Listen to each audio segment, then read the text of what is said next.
Boa noite, pessoal. Sejam muito bem-vindos a mais uma live de pediatria aqui do Medicoff. Meu nome é Amília, eu sou uma das professoras da pediatria. Hoje a gente vai fazer uma live diferente.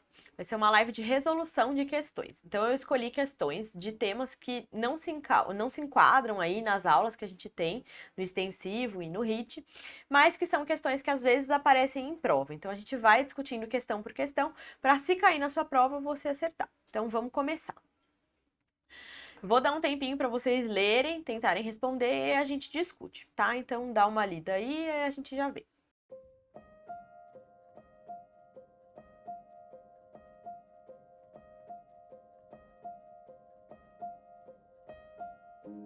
Vamos lá, então.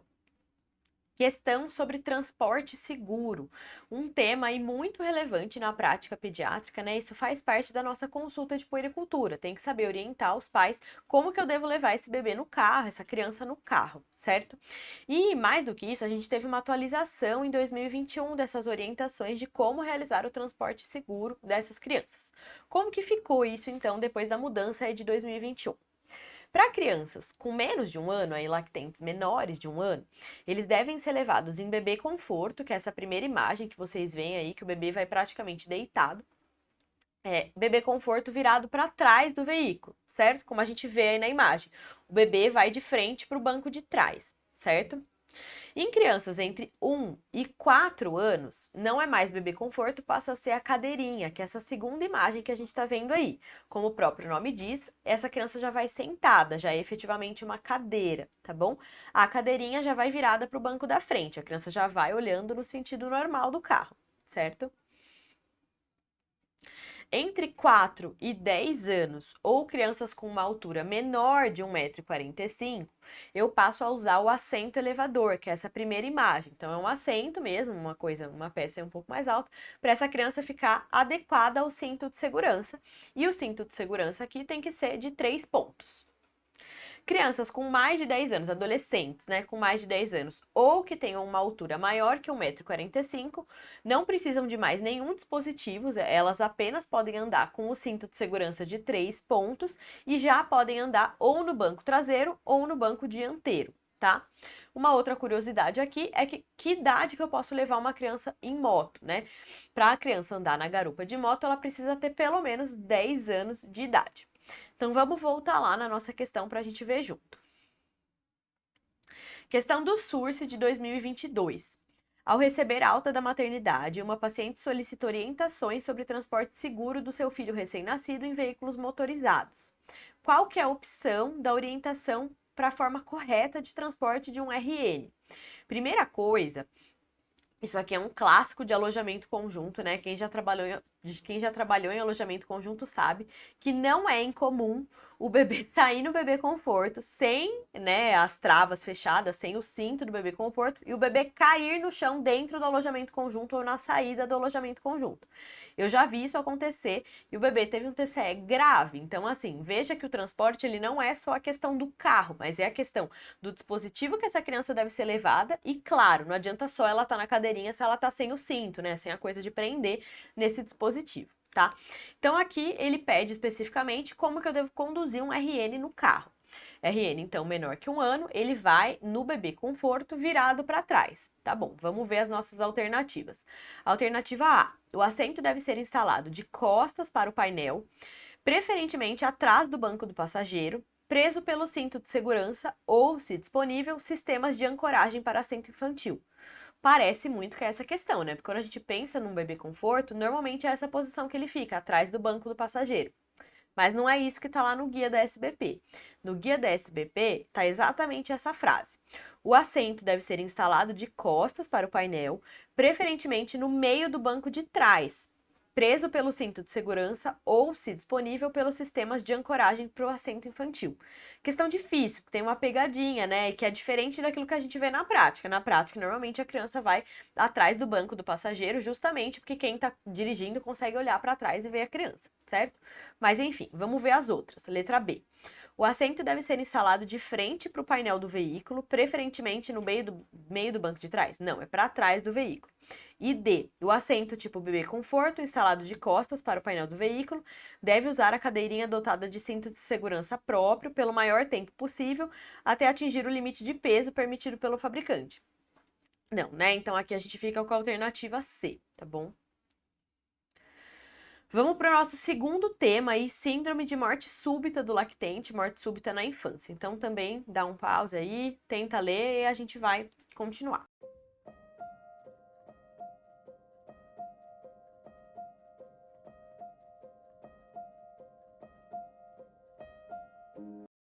Vamos lá, então.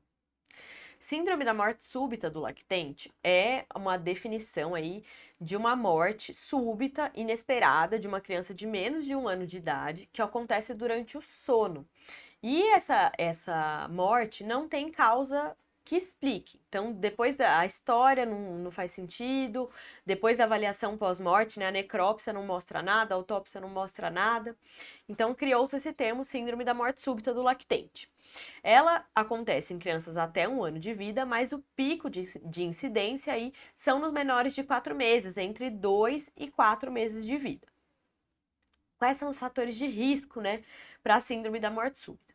Os fatores de risco maternos relacionados aí à mãe. Tabagismo ou uso de alguma substância psicoativa, uso de alguma droga, alguma coisa. E idade mais menor, né? Então, mães aí com menos de 20 anos. E em relação ao próprio paciente, 2 fatores de risco principais: prematuridade e um bebê que nasceu com baixo peso, menos de 2,5 kg. Esses bebês têm uma chance muito maior de ter morte súbita. Quais são os outros fatores de risco? Principalmente associados ao sono, né? Se é uma morte súbita que acontece durante o momento de sono, eles foram estudar e avaliar que a posição de dormir é o que mais impacta na morte súbita, tá?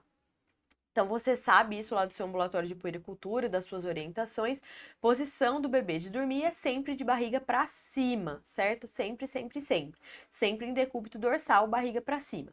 Evitar decúbito lateral e não pode nem dormir de bruços, né? De barriga para baixo. Muitas vezes as mães têm a sensação que o decúbito lateral ele é mais seguro. Ah, se ele regurgitar, ele já tá virado. Não, isso é o contrário, né? A criança tem que dormir de barriga para cima, justamente porque a posição normal dela, de barriga para cima, vai ser estar com um lado, né, com a cabeça lateralizada para um lado, evitando que se ela tiver algum refluxo, alguma regurgitação, ela aspire isso, tá? E relacionados ao ambiente do sono em si, além de dormir de barriga para cima, né? Além da posição. Lembrar que a cama sempre tem que ser, né, horizontal, não deve ter inclinação, uma superfície que não deve ser muito macia, uma superfície firme, sem um monte de coisa, né, no berço, sem almofada, protetor de berço, ninho, travesseiro, coberta. Lembrar que tem que ser uma superfície firme, reta, com um lençol só preso no colchão. E se for um dia frio, né, a criança tem que estar só bem agasalhada, evitando o superaquecimento, que também é um fator de risco, tá? E um grande fator protetor aí da síndrome da morte súbita é o próprio aleitamento materno. Tomando cuidado aqui com a orientação da cama compartilhada, que em relação à morte súbita, ela é mais associada à morte súbita, mas o aleitamento materno em si é um fator protetor. Então, voltando aqui na nossa questão aí do SUS Bahia, ele traz um super texto de síndrome da morte súbita, mas ele quer saber quais são os fatores de risco para a síndrome de morte súbita na infância. Vamos ver as alternativas então. Idade materna acima de 40 anos? Não, é idade menor que 20 anos. Tabagismo materno durante a gravidez? Tabagismo sim. Pós-maturidade? Não, é prematuridade. Pós-maturidade também não. E D de dado, baixo peso ao nascer e superaquecimento. Sim, os dois são fatores de risco. Continuação aí dessa questão do SUS Bahia. A idade associada à maior incidência da síndrome da morte súbita na infância ocorre quando que mais acontece lá entre 2 e 4 meses. Então, em menores de 4 meses. Letra D de dado. Próxima questão aqui, Unicamp 2021, um tema que às vezes aparece em prova, já apareceu na USP, já apareceu na Unicamp no acesso direto, tá? Então vamos lá, menina de 8 meses retorna à consulta em unidade básica para reavaliação do tratamento de otite média aguda com amoxicilina, teve uma boa evolução. Há 5 dias, ela está com lesões hiperemiadas em região perianal. não tem outras queixas e esse é o exame físico da pele. Pensa aí o que a gente vai fazer para essa criança, que ele quer saber qual que é a conduta.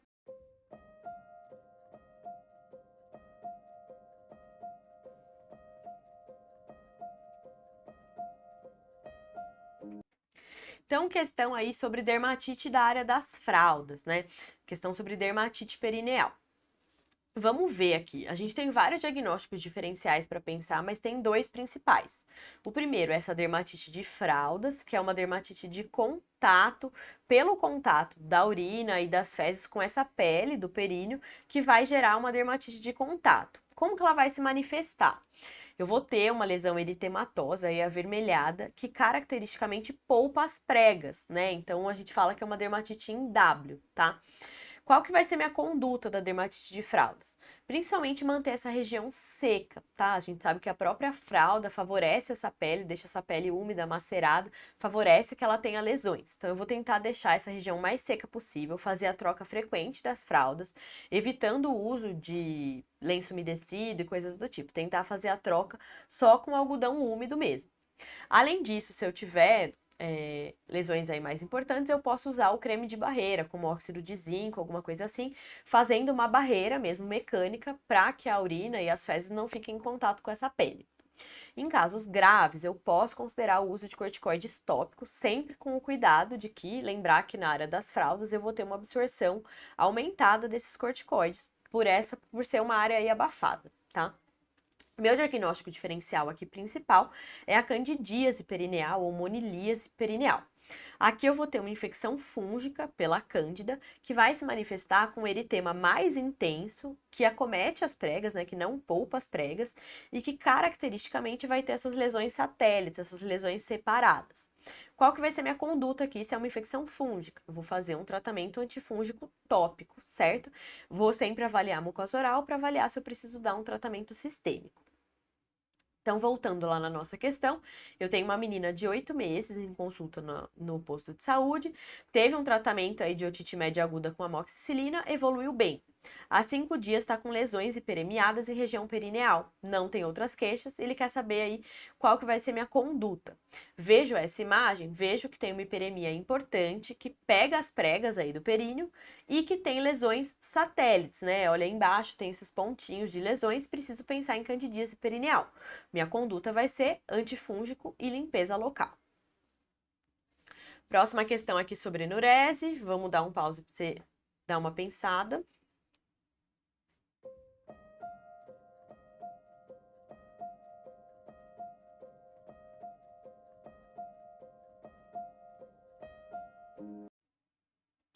Vamos falar então aqui qual que é a definição da enurese. Enurese é aquela perda urinária que acontece durante o sono, sendo que eu posso ou não ter sintomas de dia, né? Ter sintomas diurnos. Essa definição, ela serve para crianças com mais de 5 anos que tenham pelo menos um episódio por mês por pelo menos 3 meses. Principalmente nas provas cai aqui essa classificação de enurese, né? Então, a primeira forma de classificar é em enurese monossintomática e não monossintomática. O que que é isso? Enurese monossintomática é quando eu tenho só enurese. Se eu tiver outros sintomas de trato urinário inferior, então se eu tiver alterações de frequência urinária, se eu tiver sensação de esvaziamento vesical incompleto, se eu tiver incontinência diurna, urgência miccional, vou considerar isso outros sintomas de trato urinário inferior, então aqui vai ser uma enurese não monossintomática.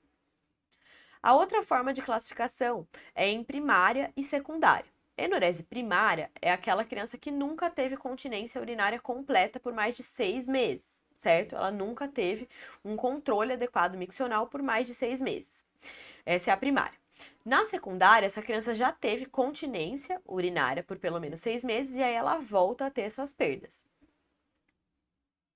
Para diferenciar enurese de incontinência urinária, a enurese é essa perda durante o sono, a incontinência é uma perda involuntária que pode acontecer em qualquer momento do dia.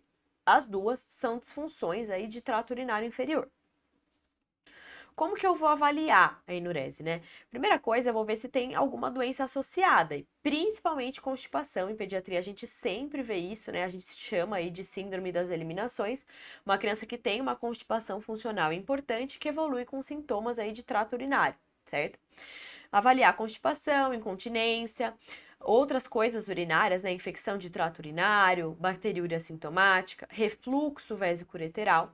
Alterações neuropsiquiátricas ou psicológicas, preciso pensar, mas não é minha primeira hipótese. Vou pensar principalmente naquela enurese secundária, então uma criança que já tinha continência e volta a ter essas perdas. Distúrbios de sono e obesidade também é associada à enurese. Além disso, eu preciso pensar na história familiar. A gente sabe que se um dos pais, né, um dos familiares tem antecedente de enurese, essa criança tem uma maior chance de desenvolver enurese. Normalmente, a enurese primária, ela se resolve espontaneamente com essa criança crescendo. Então, essa questão aí do Enário de 2022, a enurese é uma queixa frequente no consultório pediátrico. Qual das alternativas é correta? Vamos uma por uma. A. A enurese primária ocorre quando a criança nunca ficou mais de um dia sem urinar. Não, são 6 meses, né? A enurese é dita secundária quando a criança ficou um período igual ou superior a 4 semanas. Não. C. Fatores psicológicos são a causa mais comum de enurese primária? Não, é uma causa importante, mas não é a mais comum.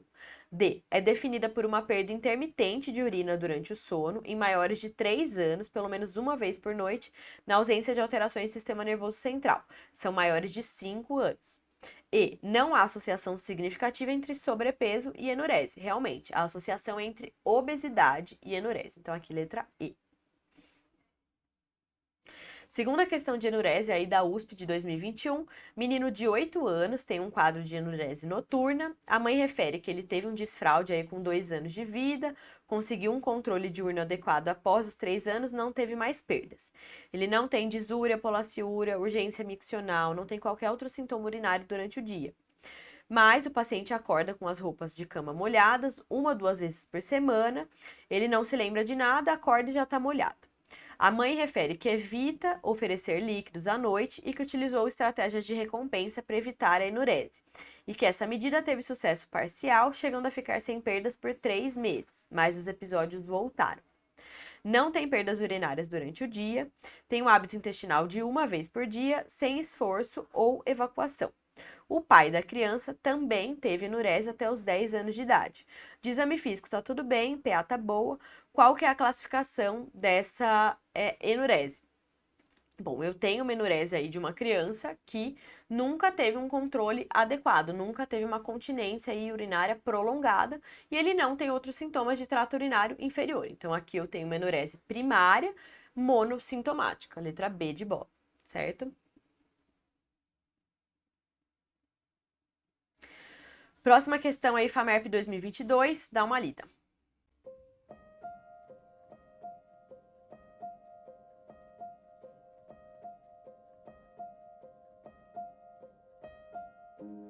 Vamos falar então sobre profilaxia pós-exposição à raiva, que a gente teve uma atualização agora nesse ano de 2022. Para a gente saber que caso que eu vou fazer vacina, que caso que eu vou observar o animal, que caso que eu vou fazer soro e vacina, eu preciso lembrar de alguns conceitos. Primeiro, o que eu vou considerar um contato indireto? Então, se eu tocar um animal, se eu tiver uma lambedura numa região de pele íntegra, ou se eu tiver contato de secreções em pele íntegra, aqui minha conduta sempre vai ser lavar com água e sabão e eu não vou ter indicação de profilaxia, certo? Acidente leve é aquele acidente superficial, exceto mãos e pés, ou lambedura numa lesão superficial. Acidente grave é aquele acidente em que envolve mucosa, que envolve região cefálica, mãos, pés, ferimentos múltiplos ou extensos, profundos, ou lambedura em lesão profunda ou em mucosa. Muito bem, vamos continuar. Quais vão ser minhas medidas básicas, né? Lavar com água e sabão sempre para todo mundo. Vacina. Vacina antirrábica são 4 doses. Essas são as datas. Então, D0, né, o momento inicial, D3, D7 e D14. Pode ser intradérmica ou intramuscular. E o soro ou a imunoglobulina antirrábica? Eu devo fazer preferencialmente no D0, máximo até o D7, certo? eu vou fazer a infiltração no local da lesão e vou completar intramuscular esse volume. Para eu decidir minha conduta, eu preciso saber o tipo de animal e o tipo de lesão. E o que mudou aqui principalmente foi essa questão de cães e gatos, que no estado de São Paulo a gente já tinha essa orientação de observar o animal. Aqui, para cães e gatos, não importa muito se ele for observável, se a minha lesão é leve ou grave. Então, se eu tiver uma lesão de um bicho que pode ser observado por 10 dias, então é um cachorro, um gato, que eu posso ficar de olho nesse cachorro, nesse gato, ver se ele vai ter alguma manifestação de raiva por 10 dias. Se ele tiver manifestação, aí sim eu vou tomar uma conduta. Se ele não tiver manifestação, eu não preciso fazer nada, certo? Já se esse bicho não for observável, né, esse cão ou esse gato não for observável, ou se ele tiver sintomático, aí eu vou levar em conta se eu tenho um ferimento leve ou grave. Se eu tiver um ferimento leve, eu vou fazer só vacina. Se eu tiver um ferimento grave, eu vou fazer vacina e soro. Contato aí com mamíferos de produção, boi, vaca, etc. Se for um contato leve, eu vou fazer vacina. Se for um contato grave, eu vou fazer vacina e soro. Contato com morcego ou algum mamífero silvestre, aqui todos os contatos são considerados como graves, eu vou fazer vacina e soro, certo? Então vamos voltar lá na nossa questão da FAMERP. Eu tenho um paciente de 8 anos mordido pelo cachorro da vizinha. O animal está bem de saúde, não sai de casa, não tomou vacina. Ok. Na UPA é um ferimento leve, membro inferior direito, uma mordedura superficial e pouco extensa.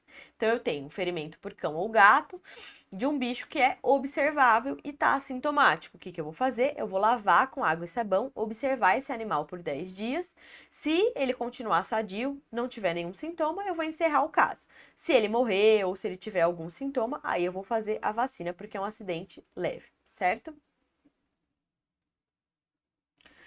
Próxima questão. Dá um pause aí, vamos ver.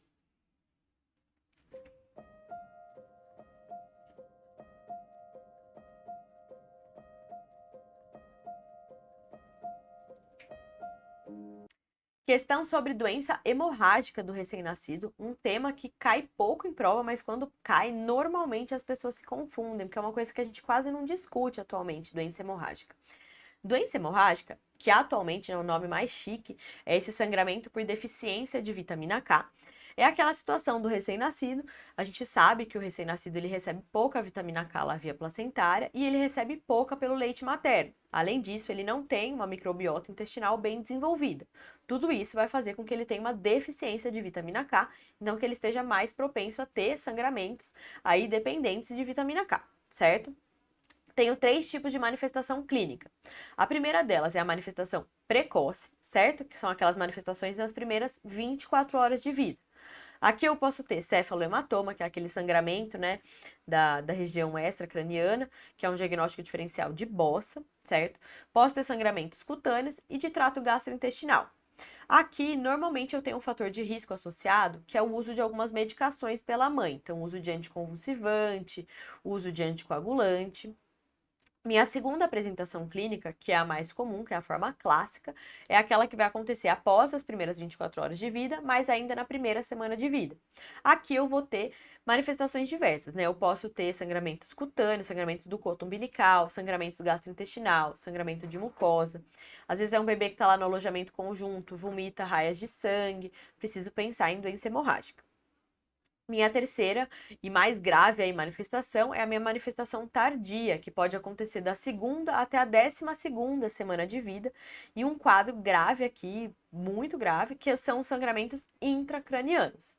Lembrar que aqui um fator de risco é o aleitamento materno exclusivo, justamente porque o leite materno tem pouca vitamina K. Por isso, você sabe, quando o bebê nasce, a gente tem a orientação que todos os bebês devem receber vitamina K ao nascimento, ou intramuscular ou por via oral, tá? Essa é uma forma de prevenção da doença hemorrágica do RN. Então, questão da USP é de 2020. Por uma imaturidade orgânica, o RN tem o maior risco de desenvolver sangramentos, tanto na primeira semana como no período tardio. Assinale a correta. Vamos uma por uma. A vitamina K é recomendada a todos os recém-nascidos nas primeiras horas de vida para prevenção da doença hemolítica.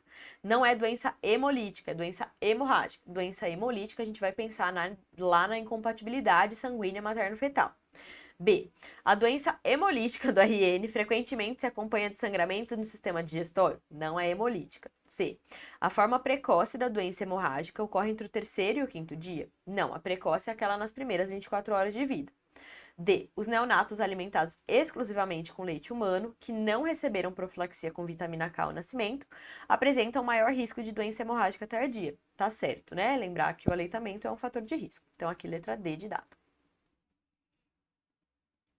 Próxima questão. Dá um pause aí e tenta.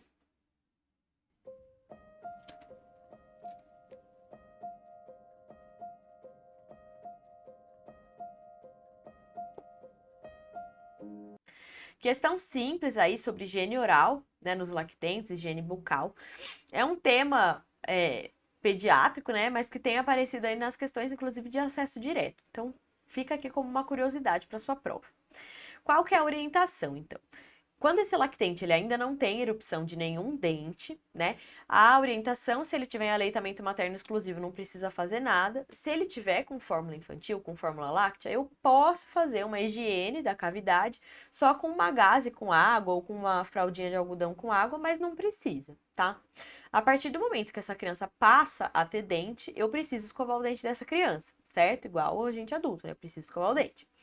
Como que é a orientação, então? Eu devo usar essas escovas infantis, né, de cerdas macias, com pasta com flúor. Não adianta ser aquelas pastas de criança que é só de açúcar, tá?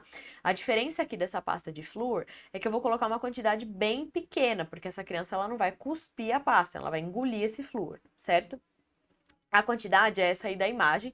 Para crianças pequenas, é 1 grão de arroz pituco aí. Você vê que é bem pouquinho a pasta, tá? Essa escovação, ela deve acontecer pelo menos 3 vezes por dia, tá? É o mínimo. Então, vamos voltar lá para a nossa questão.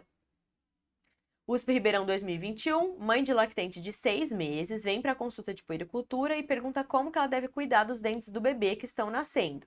O irmão mais velho teve várias cáries antes dos 2 anos de vida. Qual que é a orientação mais adequada? A. Profilaxia com fluoreto tópico pelo dentista a partir da erupção do primeiro dente? Não. Suspender oferta de leite materno durante a noite para evitar cáries? Socorro, né? Isso é uma orientação antiga e antiquada. Não. C. Escovação com dentifrício fluoretado a partir da erupção do primeiro dente? Exatamente. Tem que usar pasta com flúor. D. Iniciar oferta de água de abastecimento público que é fluoretada? Não, né? Socorro. Próxima questão.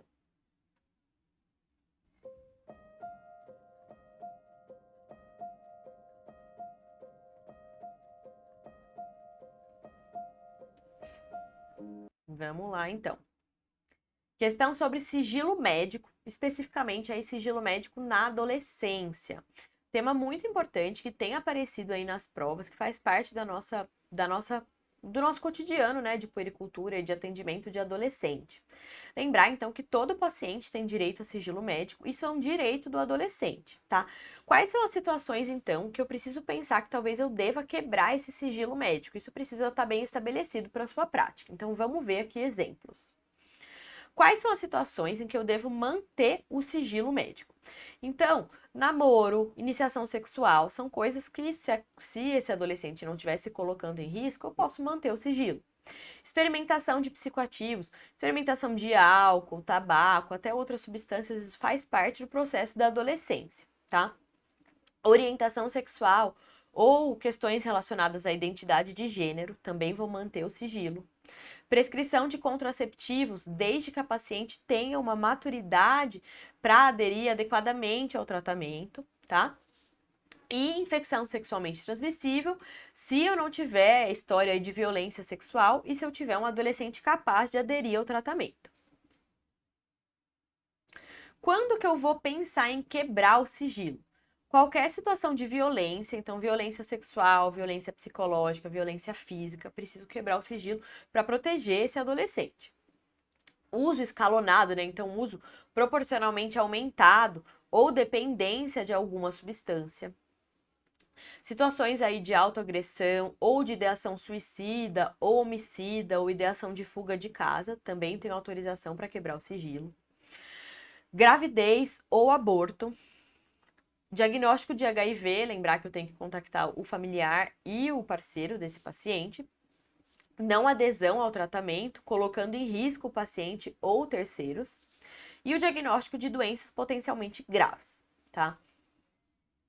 Lembrar sempre que se eu tiver indicativo aí de quebra do sigilo, eu preciso conversar com esse adolescente, explicar para ele que o sigilo vai ser quebrado e por que ele vai ser quebrado, tá? Em relação especificamente à contracepção, ela deve ser orientada, ela deve ser prescrita pelo médico que atende esse adolescente, sempre mantendo o sigilo e sempre levando em conta a maturidade desse paciente, o tipo de relacionamento que esse paciente está inserido. Uma situação específica são os adolescentes menores de 14 anos. Preciso sempre avaliar se essa atividade sexual é consentida, qual é o tipo de relacionamento que esse adolescente está inserido. Eu posso prescrever o contraceptivo, mas eu preciso ponderar todas essas coisas se esse paciente tiver menos que 14 anos de idade, tá? Então, voltando aí nessa questão, eu tenho uma adolescente de 16 anos que pede para a mãe sair da sala, que ela quer conversar com o pediatra.